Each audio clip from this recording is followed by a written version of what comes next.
Always true. We ask the questions. What is needed in the world? Is that going to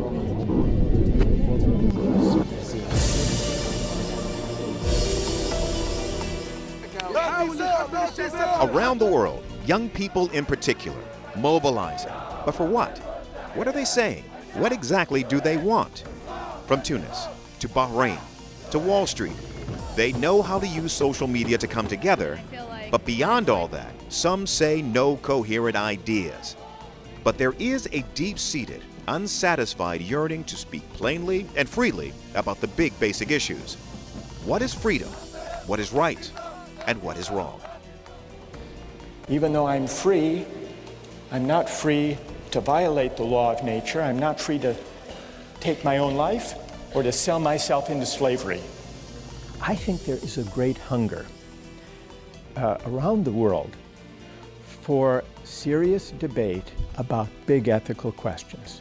Talk to Al Jazeera meets Michael Sandel, a teacher and professor at Harvard, whose online and personal lectures about justice have turned him into an international phenomenon. Michael, great to talk to you. Thank you for your time. Good to be here. Thanks for talking to Al Jazeera. Boy, you've got a runaway bestseller here. Well, you really are on a roll with this book. It's called Justice, What's the Right Thing to Do? If you would, let's start with your definition of justice. You want me to define justice in a sentence? Take a couple. Well, justice really, and this goes all the way back to Aristotle in ancient Athens, justice is giving people what they deserve, giving people their due.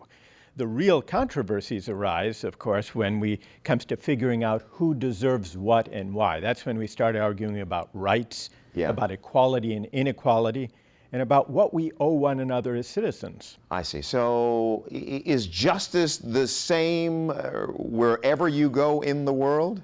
Well, different societies have different moral and cultural traditions, but all societies, if you look just beneath the surface, do have deep conceptions of justice, and every society I've ever encountered also has disagreements about justice. So it's not simply that justice means one thing here, another thing there. Justice is something that all societies, in one way or another, argue about and disagree about. And that's really what the book is about. Yeah. Do we have an intuitive sense of what's right and what's wrong, or is it something that comes to us through education and our upbringing? Well, both. I think we all have an intuitive sense of what's right and wrong. When, as children, we come home from school one day and say, the teacher treated me unfairly, or something unfair happened to that other kid on the playground. That is the beginning of discussions about justice. And then the parents say, why? What happened? Why was that unfair? That's where we begin. Yeah. And where do we end? Well, it goes all the way back to what famous philosophers have written about justice. But what I try to do in the book is connect those big ideas about justice to the debates we have every day in politics and in our everyday lives. Well, Michael, we're at the dinner table and we're having a great meal. And I'm saying to you in the course of our discussion, it was wrong to bail out the big banks. It was absolutely wrong. It was unfair. They created the mess. And now they're using our tax dollars. This is the story of the United States. This is the story in the UK. And now we see the ripple effects around the world. Yeah. And Michael, I'm saying to you, it was wrong. Well, I would agree with you. I do think that there was a deep unfairness in the bailouts. Now, the argument at the time was, we've got to do it. Yes, it's unfair. The whole system will collapse. The whole system will collapse, and then everyone will be worse off. That was the rationale for it. And what's interesting about that argument for the bailouts is maybe it was compelling. Maybe it had to be done. I think it should have been done in a way that imposed greater accountability on those who had been reckless and led us astray. But the bankers didn't want that. They fought back, hammer and tong, tooth and nail, against that idea of regulation. We hear the debates today. Well, that's true, and I think the fact that we did not demand greater accountability of the banks who had gotten us into this mess explains why there is such resentment, I think still today, resentment about the bailout. If you think about what resentment is, it's not only an emotion, it's anger at injustice. That's what resentment is. And because it was not really addressed, I think there's been a deep sense of disillusion with government And we ever since. also have a problem, and maybe this is unfair, but we have a problem with the CEOs of the top financial firms in the world making what appears to be, for folks who are blue-collar workers on Main Street, ungodly amounts of money and not necessarily making a product. Well, and what that raises is an idea at the heart of all our conceptions of justice, which is, shouldn't there be some relation between contribution to the common good, to the public good, and pay, remuneration? What's your view on that? Well, I think there has to be a connection, and that in our society, it's out of whack. One of the examples I give in the book is, take the pay of an average school teacher in the United States. It's about $45,000 a year. Compare that, let's say, to the pay of a comedian on late night television. Yes. $31 million. Or the pay of a sports star. Alex Rodriguez, the great star for the Yankees, he makes $25 million a year. Now, is it fair that the school teacher makes $45,000? Do we really believe that the value of the contribution to society made by that school teacher is that much less than the contribution of even the best baseball slugger or even the best late-night comedian?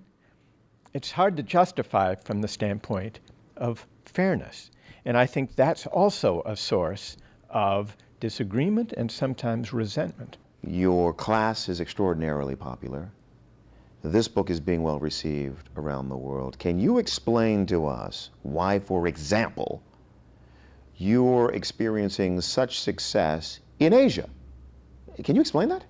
Well, I've been, frankly, astounded by the reception of the book and also the television series in the class in Japan, in South Korea, Yes. and in China. In China. And I think the reason is this. I think there is a great hunger around the world for serious debate about big ethical questions, about what's fair, what does it mean to respect rights, how should we deal with the growing inequalities in our societies. I think there's a great hunger that is not often satisfied because we don't, if you look at our public debates, and this is true not only around the world, it's true in the United States. Sure. We don't often really address the big questions. And I think that's why we find a frustration with politics. They're hard. They're difficult. They're hard. That's why we don't. But we're not even asking about them. And yet they do lie just beneath the surface of all the partisan arguments and bickering that we often have. I think that our political debates would be much more civil and respectful if we actually engaged more directly with the big moral questions, even though we disagree about them, because then people could really try to understand one another, not only between political parties, but across societies and cultures. Boy, a couple of things come to mind. What are your thoughts now as you've watched what we're calling the Arab Spring? Revolutions breaking out in Tunisia, in Egypt. What are your thoughts? What do you see sort of ground up, bubbling up from the people and taking on their governments in a really significant way? Yeah. Well, I think that the Arab Spring is one of the most important political developments of our lifetimes. I think we will look back decades from now and see it as such. We don't know how these revolutions will play out, one country to the next. But what we do know is that this is a historic moment. And I think that what it's about fundamentally is a quest for human dignity and respect and for citizenship that matters. The desire to be a citizen has come to the fore and animated these revolutions. And at a time when democracy is struggling, even in the established democracies around the world, when people are so frustrated with how political systems are working, I think there is something deeply inspiring about what we've learned from the Arab Spring and what we've witnessed. I think it should be an inspiration to those of us in established democracies to try to embody more fully the ideals of dignity and justice, and above all, of citizenship. What does it mean to be a citizen whose voice counts? You worry about the next chapter? The revolution is one thing. Yes. Establishing that, whatever we're calling it, if it's a democracy, establishing that next thing. Yeah. Are you concerned about how the next chapter plays out? Absolutely. And there's reason to be concerned. The future is unpredictable. But I think that what will be remembered historically, whatever false starts there may be, and there may be many false starts, I think that the Arab world is better off, and the world as a whole is better off as a result of the Arab Spring. Even though we don't know what the result will be country to country, it may be very messy. And yet, it is an epochal moment in modern history. Michael, I travel all over the world now, and I have been keenly sensitive to issues of poverty, inequality in my life. I've seen a lot of it. I see so many people from all over the world who are working for nothing. Mm-hmm. Who are working for nothing, and they are making tons of money through their labor for countries and corporations. Michael, it's just not right. Well, this is one of the biggest questions of justice, including global justice, that we face today. The growing gap between rich and poor, between the haves and the have-nots. And so it's a question that arises within countries. What can we do about the gap between rich and poor within a society? And in the US and Western European countries, the traditional debate has been, should there be a safety net? Should there be a welfare state? Should there be a way of improving employment and educational prospects for those least advantaged members of society? It's also a question that arises, if you look around the world, between countries. The gap between rich and poor countries is widening. So one of the great benefits of global capitalism is that it increases wealth. But one of the great challenges that goes with that is the increase in wealth tends to go to those at the top. And so we can't rely, I don't think, on free markets alone, unfettered markets, to deliver justice. Markets are useful tools and instruments for generating wealth, but the distribution of income and wealth that they produce is not just or fair. So it's a further question, and it's a question of justice. It's a political question, and it's a moral question. What to do with that wealth? What to do with that affluence? How to distribute it in a way that, if we're talking about a given society, enables people to share a common life as fellow citizens. What happens when the gap between rich and poor is too great? Not only are those at the bottom left behind, but we really cease to share a common life. And any society that aspires to be a democracy has to have enough equality of condition. I don't mean everyone has to have the same amount of income and wealth, but basic access to education, to health, to enough to eat, to the ability to rise. There has to be a rough equality of conditions sufficient to say that we're in this together. We share a common life. We can argue about what the common good looks like because we are fellow citizens. And if the inequalities are too vast, then we really begin to inhabit different societies, different places. And that's damaging to democratic life. And it's corrosive of the common good. And a similar thing could be said of the global inequalities that we see. Do you see the potential for what we've seen in, say, Greece and Spain in terms of people rising up against their governments? Right. Look, we don't have jobs. Right. And you're asking for Right. more hardship from us, more Right. austerity from us. Right. Do you see a situation where the people of America, well, the poor in America, the black in America, the poor whites in America, the poor in America, will finally have had enough of the inequality that they will rise up? Is that possible? Because I don't see the brakes being applied to this idea of making more money, of the capitalist system, and that disparity between rich and poor and that gap. I see that. I don't see brakes on that. Do you?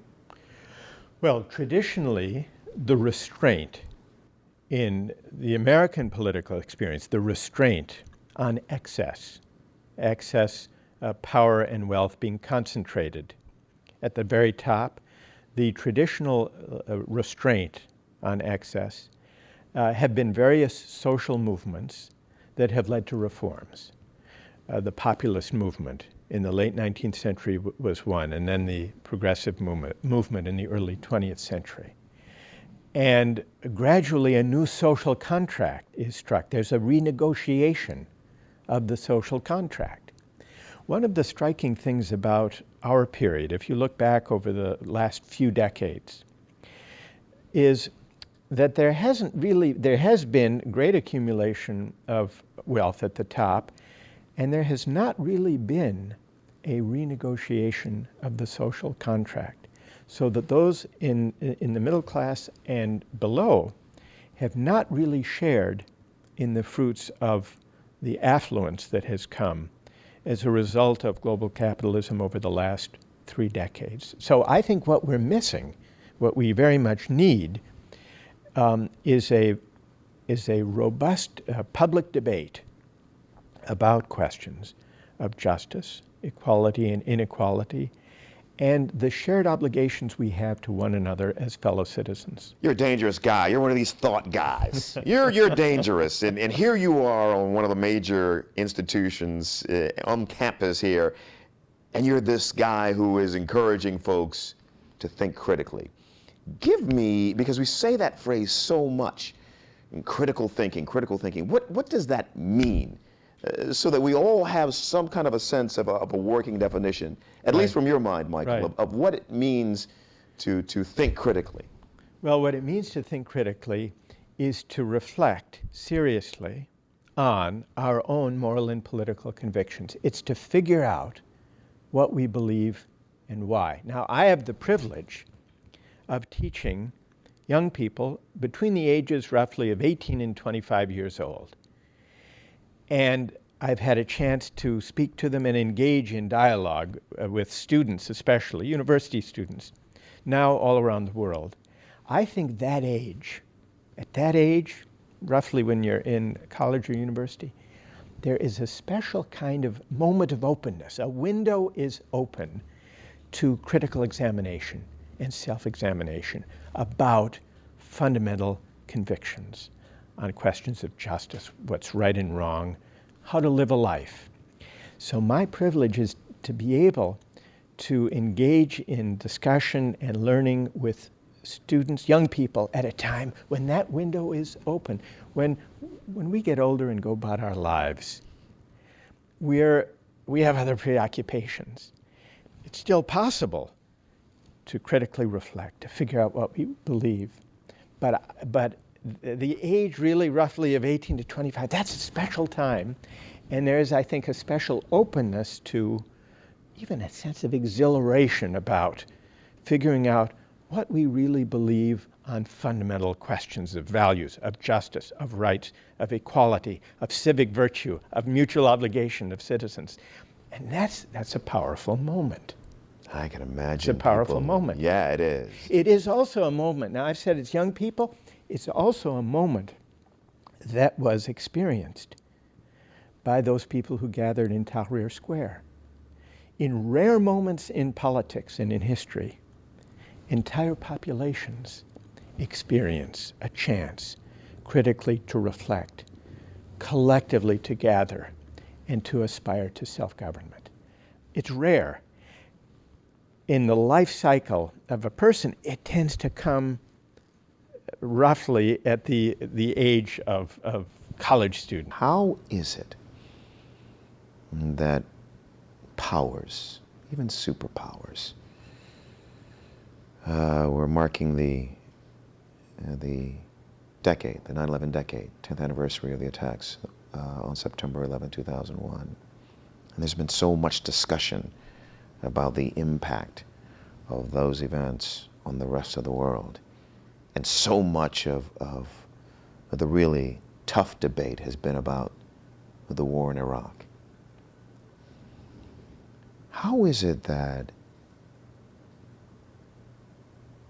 superpowers can create a scenario, make an argument for an invasion of a country that has been so roundly rejected by so many quarters of the world, and so that you have other significant portions of the world saying that's just unfair?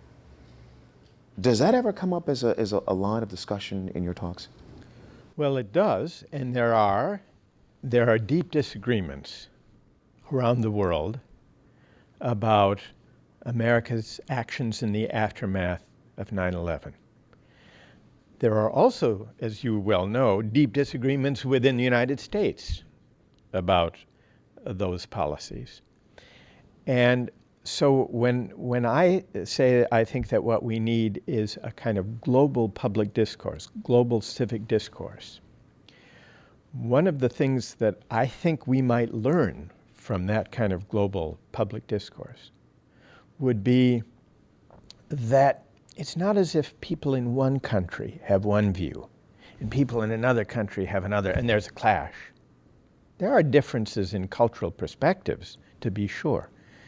But I think one of the things that's striking is that there may be, if we imagine a kind of global public discourse about questions of justice, including just war theory, just distribution of income and wealth, what's fair in pay and remuneration, how should societies organize themselves, what should be the role of religion in formulating laws. On all of these fiercely contested questions, I suspect we are going to find not only disagreements across cultures and societies, but also within them. And we may find some surprising commonalities across cultures when in working through these questions. So I would like to plunge into this experiment in global public discourse, if we can pull it off, without any preconceptions, but simply with this,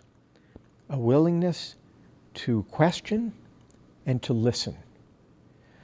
Because I find as a teacher, one of my assets, one of the things I need the most is not only the ability to lecture and tell students what famous philosophers in the past have said about justice, but I also have to learn an ability to listen. Teaching is a lot about listening, because that's when you hear where people are coming from. It's part of respect. Doesn't mean you'll agree with them. It may enable you to sharpen your challenge to them. But listening for the reasons, the convictions, the beliefs, moral ideas lying behind someone's view, whether it's about war, whether it's about equality and inequality, whether it's about human rights, refugee policy, whether it's about democracy and tyranny, listening for the underlying moral argument, the underlying moral conviction, that's the starting point for genuine reasoning together about hard ethical questions and questions of justice. Michael, thank you. It's a My pleasure to pleasure. talk to you. Thank you, Tony. Appreciate it.